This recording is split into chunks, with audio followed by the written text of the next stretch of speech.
the workplace rather, is rapidly evolving, as is the PM role. And I think project managers today face so many challenges as well as opportunities. But with working with so many of our customers, many of which are PMs, of course, I think the core challenge is that they're asked to do more with less resources. So now more than ever, they need to use their resources in the most optimal way.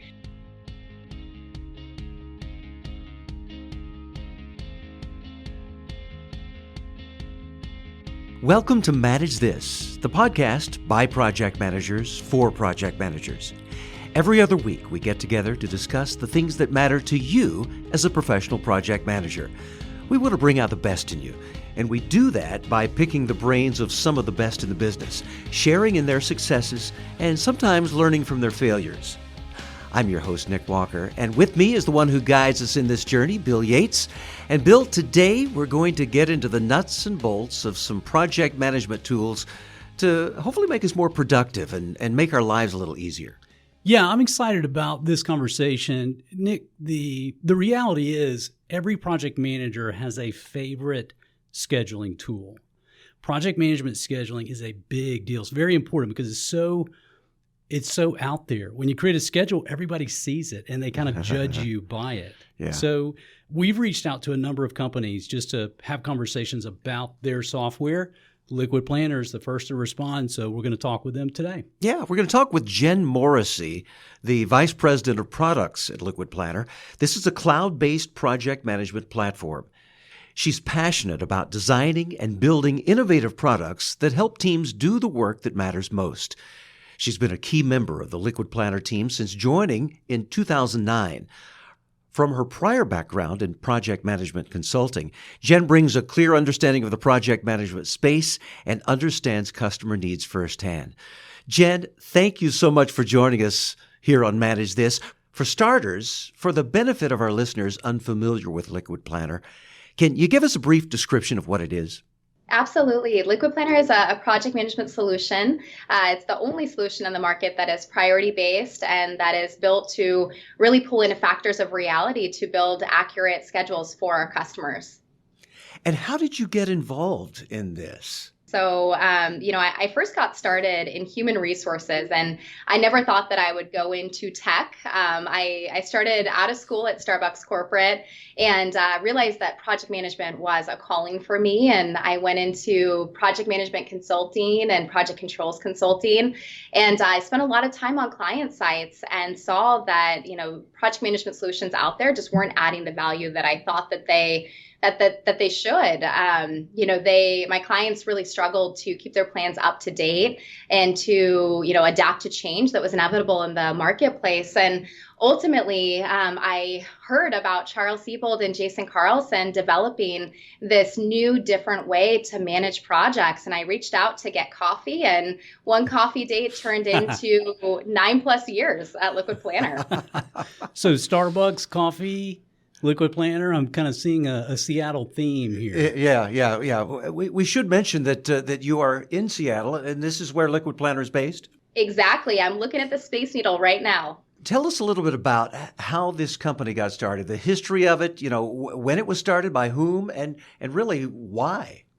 Yeah, that's a great question. So LiquidPlanner was founded by two former executives at Expedia, Charles Siebold and Jason Carlson, and they launched the first version of LiquidPlanner in 2008.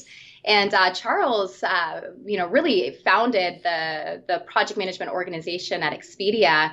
And he likes to joke that he and his team were running 400 projects simultaneously, and that not a single one of them could tell you what had shipped in the last release. Right?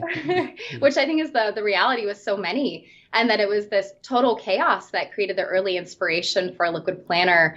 But the story definitely goes deeper than that. I think if you were to sit down with them, the way that they would describe it is that during their time at Expedia, they just encountered so many insights that they couldn't ignore as to what was missing in the project management market. Jen, I saw I think it was a quick video that I saw of one of the guys. I can't remember if it was Jason or Charles, but they were describing the number of projects that they were working on. And it was after they had both met at Expedia. I could just see in his face as he described it that pain is the mother of invention, right? It's like when we have pain on a regular basis, we look for innovation. We look for ways to relieve that. So I can see how, LiquidPlanner, much of many of the features that are built into it came out of the pain that they experienced when they were just trying to find a tool that would work. Bill, I think that's a really great point. I think you hit the nail on the head. When they were working at Expedia, they were surrounded by the best and the brightest people that money could buy. Yet project deadlines were continuously missed, and work was constantly overestimated or underestimated. And they, simply couldn't find a place or a way to visualize or even know where time was being spent. And I think it took some time to really accept this reality and dig in on project performance. And, ultimately they met Steve McConnell. I don't know. Are you guys familiar with Steve? Tell me more. I want to make sure it's the one I'm thinking of. Yeah, so Steve McConnell is the author of Software Estimation. He's an expert in software engineering and project management. And our founders ultimately studied underneath him. And after their experience at Expedia, that ping you mentioned, and really learning from Steve McConnell, they realized that single point estimates were wrong, were not the right way to go. So their first key insight that really led to the early inspirations of our company was that they needed to bring ranged estimation into their project management practice to really capture uncertainty that's inherent in all work. I'm glad you brought that up, and we're going to get to that point in a few minutes. But the predictive nature of this scheduling software is something that's unique. And now knowing the influence that was behind that, that's intriguing. So we'll talk more about that. Yeah, it's just interesting. They looked around and estimation was all around you. What's your commute time going to be? It's probably not going to be 32 minutes. It might be 30 or 40 minutes. Today it might snow. It could be 2 to 4 inches of snow. And, estimation just wasn't there in the project management space. Sometimes whenever you have a software or a cloud-based utility that you're using, it's only as good as the support team. We've heard great reviews about the support team with LiquidPlanner. How do you maintain that, and give the kind of support that's needed? Yeah, that's one that is very much close to my heart. I spent a lot of my career at LiquidPlanner in customer success. And I think the answer to your question is that everyone in customer success, no matter their role, they are product experts and they are also customer obsessed. So we hire for people and grow people into a role that are not only focused on every customer interaction and having that be positive, but that also have the chops to learn our tool inside and out, so that they're not just answering the question that you have for them, but they're also providing consultative support to make sure that we're getting our customers to full value in the product. Jen, help us understand with this scheduling software, who's your typical customer? Our methodology is so unique and so different that we really don't have a classic segment. Okay. If we look at our industry and we kind of slice our customer base, we have a ton in the manufacturing space, technology, professional services, marketing and advertising. But it's really about the people doing the work. And we typically see software, hardware teams, research and development, and lots of creative folks. But at the end of the day, anyone who is a high-performing PM or in a high-performing team that wants to leverage smart planning, that's really who we designed LiquidPlanner for. Good. What about size? Does it matter how big the project is or the project team? What's ideal? We support a wide variety. So we have large, 10,000 plus employee companies using LiquidPlanner, as well as small mom and pop shops. So we have short iterative projects being run in LiquidPlanner all the way to multi-year complex projects. So, for us, it's not so much about the size. We can scale, but it's really about the team mindset and how well they jive with our scheduling methodology. Okay. So it's funny. It's like when I was thinking about, we get to talk to a company that develops project scheduling software. And for project managers, this is pretty personal. I think about the tool belt of the project manager. It's kind of like, Batman had his tool belt. He had his shark repellent hanging on there. It was important to him. There was time, it saved him at times.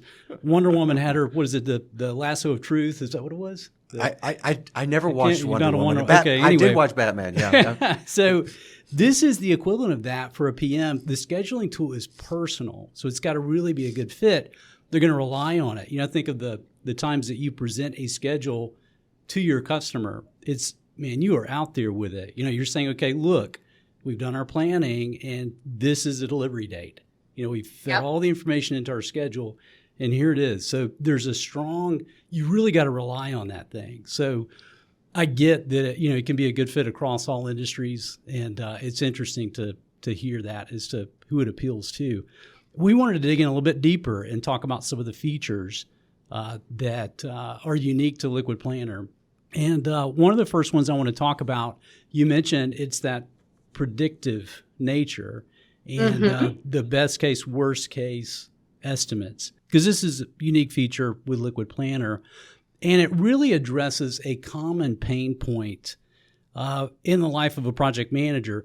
Project managers have to ask their resources how long a task is going to take, right? Basic question, sure. Yeah, when you're building the schedule, you have to get to an end date. When's the project going to be done? Well, all these tasks that fit within that schedule have a begin and end date. They need a duration. So if I go to, let's say I'm the project manager and I go to Nick and I say, how long is this task going to take that you're responsible for? Then, he's going to have questions. So I may be asking, all right, we're doing a office renovation project. And the task is, how long is it going to take to rip out the carpet in this office? So you start having questions in your head, Nick? Well, yeah. When are we going to do it? How many people are going to do it? How much carpet is there? Is there anything unforeseen? I glued the carpet down. I glued it down. Yeah, and so right, really, right. And there's furniture on top of it. Yeah, so there's all these questions that pop up, and so it starts a really good conversation. But it gets to a point where it's awkward, where I'm looking at a resource. I'm looking at Nick, and I'm saying, I want one number. I want one number to put in my scheduling tool. And you're not really comfortable giving me one number. So, this capability to give a range of best case, worst case, I can see the benefit to that. Jen, speak to that a little bit more. How does this play out? Yeah, it has a huge benefit. And human nature, when you ask that question of a resource, we are naturally pessimistic or optimistic, and the accuracy of a single point estimate is pretty low. So for us, we believe that it is fundamental to have a range of all inputs that go into the schedule in order for teams to really operate with reality. And I should probably take a step back. So our best case, worst case ranges. It's a fundamental of our approach, but there's three core factors that go into a scheduling algorithm that runs behind the scenes, completely different from anything on the market. Most tools out there have you put in all of your start and finish dates, as you guys were mentioning. They have you put in all of your single point estimates. And then when change occurs, it's really hard to keep all of that up to date. For us, LiquidPlanner has this algorithm that takes into account three core factors. First and foremost, it's that range of uncertainty. It's the best case, worst case effort. And then we also take a look at what are your organizational priorities? What priority does this project take over others? And the third component is, on top of that, how much availability do you actually have to do that home renovation, right? Are you doing one renovation or are you doing 20? Because oftentimes project team members and resources aren't just focused on one project, they're focused on many. So those three factors go into our algorithm, and we automatically calculate schedule dates for customers. And this algorithm is actually running simulations and generating statistical calculations to provide not just one finish date. You're going to finish exactly on March 5th, but it actually gives you a range of schedule dates to really show your best and your worst case outcomes. There are a couple of benefits too that I see in this. Just again, thinking about practically, I'm playing out a scenario with Nick here in the room, but this goes back to projects that folks are leading. Nick and I would engage in a conversation. And now that he knows, okay, I'm going to be able to give Bill two estimates, I don't have to give him one number and kind of twitch as I give it to him. I can tell him best case and worst case. Then that opens up the conversation. Now we're talking more about risks, and we're doing some risk planning. And I like that benefit because then, again, it opens up the communication. Now the team members are talking about, okay, here's a pretty tight estimate. The best case, worst case, pretty tight for these tasks. Yep. So I don't see a lot of risk. But for these other ones, there's a good bit of gap. So as a PM, I'm kind of pushing into that and going, why is that, Nick? What questions have we not gotten answers from the customer on yet? Or what are some basic things that are making that gap be wider? So I like it that I believe by having that capability to have two answers instead of one, it's going to open up more risk analysis up front and better communication. But I've got a really basic question for you, Jen. Sure. As I was talking with some of our instructors about LiquidPlanner and the ability to do both with this estimate, one of the questions that popped up was, okay, what do you do with critical path? So, if I give 2 estimates on every task or a series of tasks, then, which finish date do I go with for the end of my project? Our system, it's calculating that series, and range of finishes, right? And expected starts as well, but it's taking the expected. So it's basically taking your 50% likelihood of finishing, and that's what drives it all. And then, of course, all the shared resources to drive that critical path of what impacts, one thing or another in the schedule. Got it. Okay, that makes sense. So it's taking that information and kind of giving me a range. Okay, given what you've given me for each task, here's when I believe the project itself will end. Here's the end of the entire schedule. And here's the range of probability within those dates. Exactly. So the project manager is empowered with the uncertainty and knowing what the possibilities, best case and worst case, could ultimately be, but it focuses them in on the expected finish. Right. Jen, would you say this is probably the most innovative part of LiquidPlanner, or is there something else? But wait, there's more. It is the driver of all the innovations we do. So overall, it's the scheduling insights that we deliver because we have some amazing analytics. It's not just the scheduling algorithm and the dates, but it's the information that then rolls up into reporting and dashboards. But you're right, the core is absolutely the innovative approach to scheduling. Are there other ways that you differentiate yourself from the competition? Our crown jewels, if you will, are absolutely the scheduling methodology, but also the integrated tracking and the advanced analytics that go around it. And because we are the only ones on the market that do priority-based scheduling and the range is all in one, we're able to tap into a whole nother level of analytics and reporting.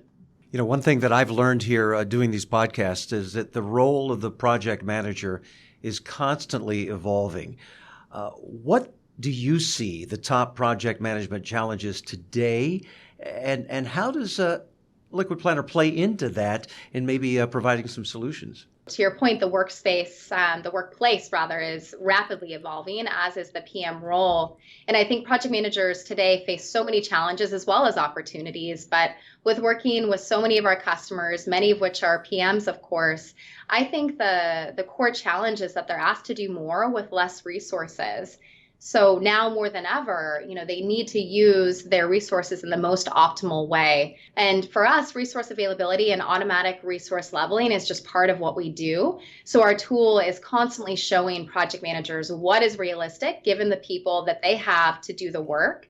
And, if leadership comes and asks them to take on a whole new project, they just drop that project into LiquidPlanner, and our algorithm calculates not just the dates for that new project, but it also shows the impact to every other project that exists in the portfolio. I know resource allocation is one of the constant points of pain that I hear when I'm in the classroom, and my instructors hear it as well. Being able to accurately track the availability of resources and who's assigned to what projects. Even in some organizations, it's managed at a program level, at a higher level. In some, it's really kind of each manager's kind of on his own to get those resources if they can. So I know resource allocation is a big deal. I imagine that some of the reporting, when you talked about some of the tracking and reporting that's done, I assume resource allocation is part of that is a part of the suite. Absolutely. Full workload reporting, being able to understand where do people spend their time, where are they expected to spend time, where are they missing deadlines, where they might need some help, and also, where might we have an open resource that actually has enough time in their day to take on some extra work and really level everything out. Jen, one of the other questions I had along this line, the kind of the evolution of project management, has to do with the single word of agile. Agile is obviously very hot, so you have many project managers that are dedicated to Agile. Some are dedicated to traditional / waterfall. Some are hybrid. They're doing a little bit of both, depending on what the customer needs or what the management's looking for. Does LiquidPlanner lend itself to Agile and Scrum methods as well? It sure does. So even though our scheduling methodology is highly unique, it's surprisingly flexible and conducive to a lot of different styles. So oftentimes, we see multiple departments or multiple teams in a single workspace environment. And, some are doing the waterfall approach of your formal work breakdown structure with specific phases you go through. While the other team, where perhaps you have shared dependencies, is working in a more agile, fluid, iterative manner. So it definitely supports a wide range of methodologies in one single environment. And do you, just to dig into that a little bit deeper, do you, like user stories, points estimation, does the estimation work differently with Agile versus traditional, or how does that work?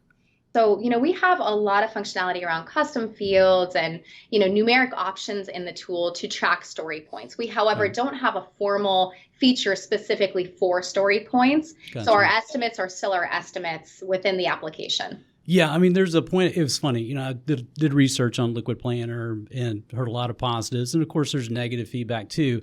But some of the feedback, you read it and you're like, okay, wait a minute, time out. This is a scheduling tool. Thinking about what are you using this for? So there are people looking for things that don't really fit, in my mind, with what you look for in a scheduling tool. So I get that. So I want to switch gears a little bit. One of the things that I did is I reached out to our instructors and asked for their feedback on, hey, when you're looking at scheduling tools, what's most important to you? Or kind of flip that, what are some common problems that you see? This one came from Margot, and just so you know, so we have a course that Margot's developed with us. It's on Microsoft Project, another scheduling tool, very big and popular one, obviously. But problems. I may have heard of it. Yeah, maybe you've heard of it. Exactly. Maybe in Seattle you've heard of Microsoft. But here's a common problem that I think everybody faces. She says, one of the most common problems that I see with Microsoft Project is that people have no idea how to develop a real schedule from scratch. So they're unhappy with the outcome of the software. So she says, for example, one of my favorite complaints about Microsoft Project is this. And the person says, I can't enter any actual data because when I do, it changes my whole schedule. And so Margot got a chuckle with that. And it's kind of, yeah, that's the point, right? You want to put actual data in to see if you're on schedule or not. So I guess my first question for you is, are you able to enter both estimates and actuals in LiquidPlanner? So, one thing that surprises people is that in LiquidPlanner, you don't enter in your start to finish states at all. Right. You put those three factors in, right? Your priorities, your capacity, and those estimates, and we auto-calculate them for you. Right. But you're absolutely able to track your hard deadline dates and then compare actuals to what was planned. So LiquidPlanner is most powerful when the team is in there tracking their time.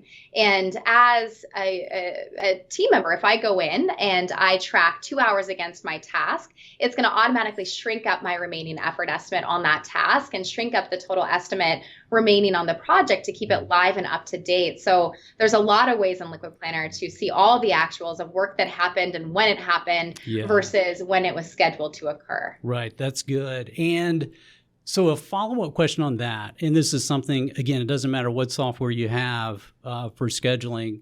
This is something that I hear over and over from students is, okay, but there are times when I've got a customer asking me, all right, well, things changed since a month ago. So can you show me what changed? What impacted the delivery date or something like that?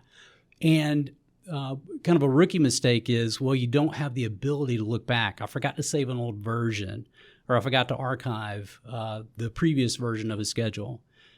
So, I like the fact, so just kind of, with LiquidPlanner, I like the fact that the team is entering actuals and the remaining work shrinks and shows actual. That's great. What if the customer comes back and says, yeah, but a month ago, I think it looked differently, didn't it? Can I see the delta? How do you do that?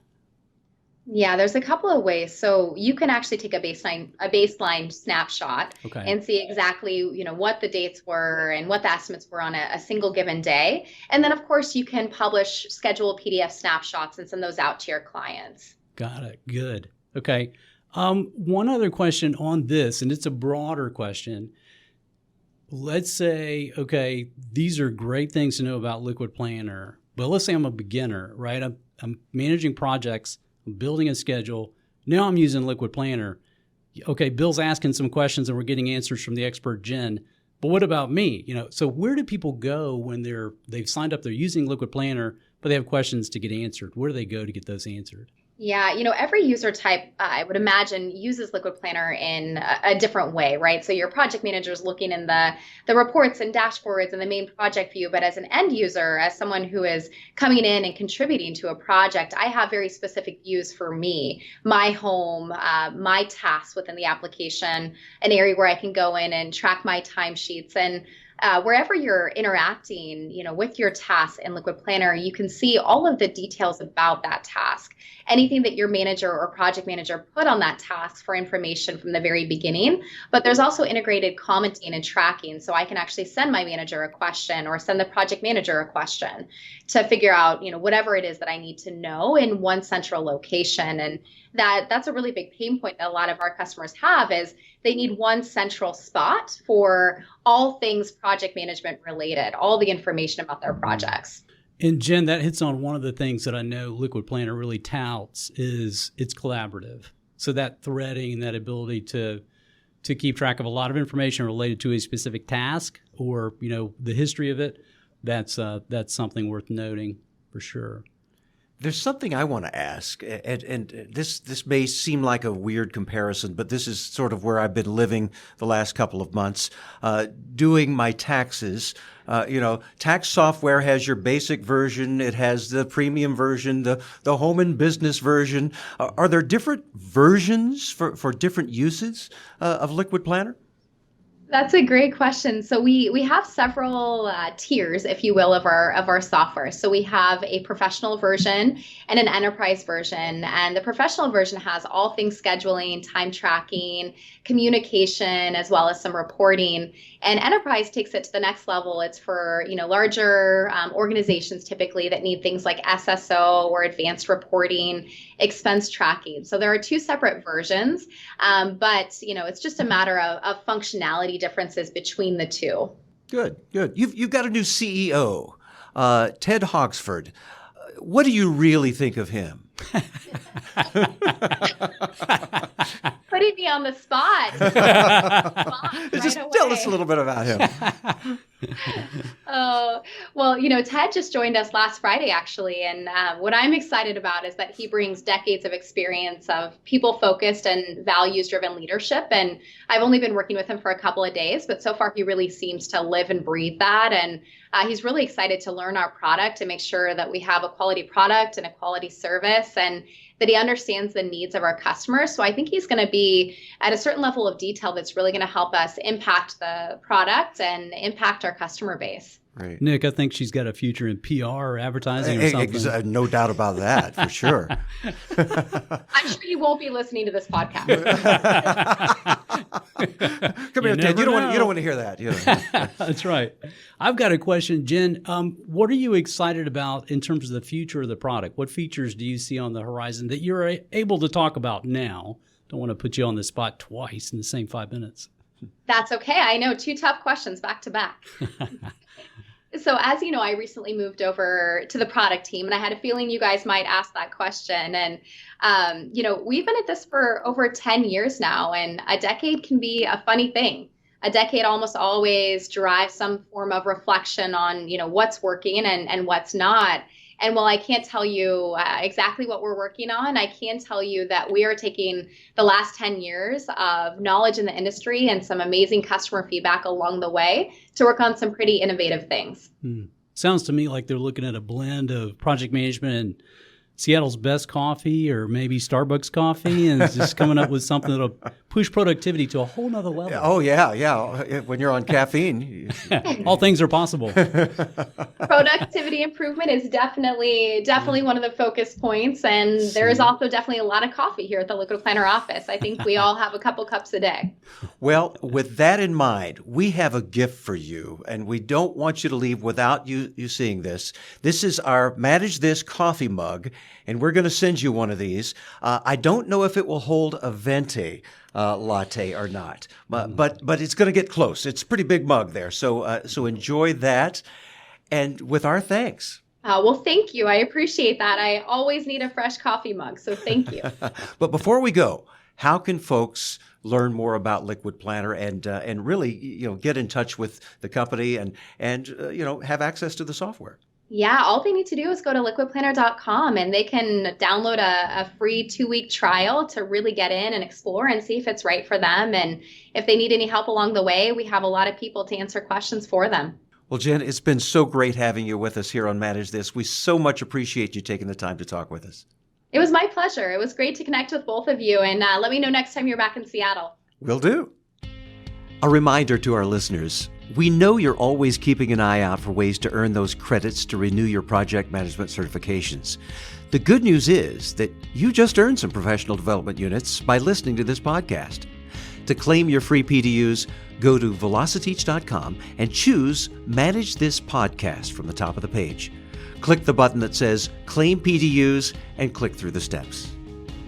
That's it for us here on Manage This. We hope you'll tune back in on June 4th for our next podcast. In the meantime, we'd love to have you visit us at Velociteach.com/Manage This to subscribe to this podcast, to see a transcript of the show, or to contact us. And you can always tweet us at manage_this if you have any questions about our podcasts or about project management certifications in general. We're here for you.